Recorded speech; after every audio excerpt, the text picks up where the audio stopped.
So ఈ 129 షాపులకి మనకి applications వాళ్ళ స్టేషన్స్లో కానీ కంప్లీట్గా ఆన్లైన్ పద్ధతిలో కానీ చేసుకోవచ్చు అప్లికేషన్స్. ఇది 2 years పాలసీ, 2024-26 సంవత్సరం వరకు, అంటే 2 సంవత్సరాల ఎక్సైజ్ పాలసీ ఇది. దీనికి సంబంధించి యాజ్ సెడ్ 2 లక్షల నాన్ రిఫండబుల్ రిజిస్ట్రేషన్తో పాటు సెలెక్ట్ అయిన క్యాండిడేట్స్ ఎవరైతే అప్లికెంట్స్ సక్సెస్ఫుల్గా లాటరీలో అప్లికెంట్స్ ఉంటారో వాళ్ళు జనాభా ఆధారితంగా 2 స్లాబ్స్ మనకి, అంటే మన జిల్లాకు 2 స్లాబ్స్ 55 లక్షలు 65 లక్షలు. 50,000 జనాభా కన్నా తక్కువ ఉన్న మండలాల్లో 55 లక్షల రూపాయలు, దాన్ని RET అంటారు, రిటైల్ ఎక్సైజ్ ట్యాక్స్ అంటారు. యాజ్ వెల్ యాజ్ 50,000 కన్నా ఎక్కువ ఉన్న జనాభా, 5 లక్షల కన్నా తక్కువ ఉన్న జనాభా స్లాబ్లో 65 లక్షలు రిటైల్ ఎక్సైజ్ ట్యాక్స్ని నిర్ణయించడం జరిగింది.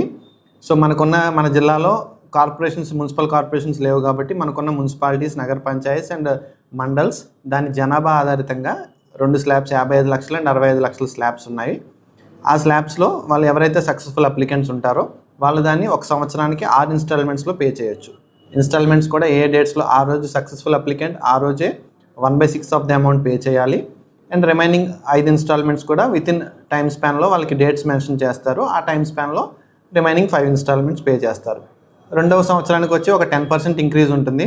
అంటే 55 లక్షల దానికి రిమైనింగ్ 10% ఎక్సెస్గా నెక్స్ట్ ఇయర్ మళ్ళీ దానికి same retail excise tax pay చేయాల్సి ఉంటుంది. సో ఇది మనకున్న పల్నాడు జిల్లాకు సంబంధించి 2 స్లాబ్స్ ఉన్నాయి కాబట్టి జనాభా ఆధారితంగా 50,000 కన్నా తక్కువ ఉన్న జనాభా, అలాగే 50,000 నుంచి 5 లక్షల వరకు ఉన్న జనాభా ఆధారితంగా 2 స్లాబ్స్కి 55 లక్షలు 65 లక్షల స్లాబ్స్ మనం నిర్ణయించడం జరిగింది. దీనికి సంబంధించి 6 ఇన్స్టాల్మెంట్స్, ఈ సంవత్సరం 6 ఇన్స్టాల్మెంట్స్, అలాగే నెక్స్ట్ ఇయర్ వచ్చే సంవత్సరం కూడా 6 ఇన్స్టాల్మెంట్స్ ఉంటాయి.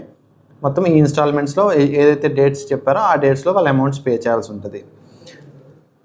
ఈ ఎక్సైజ్ స్టేషన్స్ కూడా దరఖాస్తు చేసుకోవడానికి అందరూ ఎక్సైజ్ స్టేషన్స్కి వెళ్ళి చేసుకోవచ్చు. ఆఫ్లైన్లో అయితే ఆన్లైన్ పద్ధతిలో కూడా చేసుకోవచ్చు పూర్తిగా. డ్రాయల్ ఆఫ్ లాట్స్ కూడా కలెక్టర్ గారి సమక్షంలో జరుగుతుంది. ఆల్రెడీ లొకేషన్ కూడా చెప్పాను. మీకు మండల వైజ్ కూడా నేను లిస్ట్ ఇస్తాను.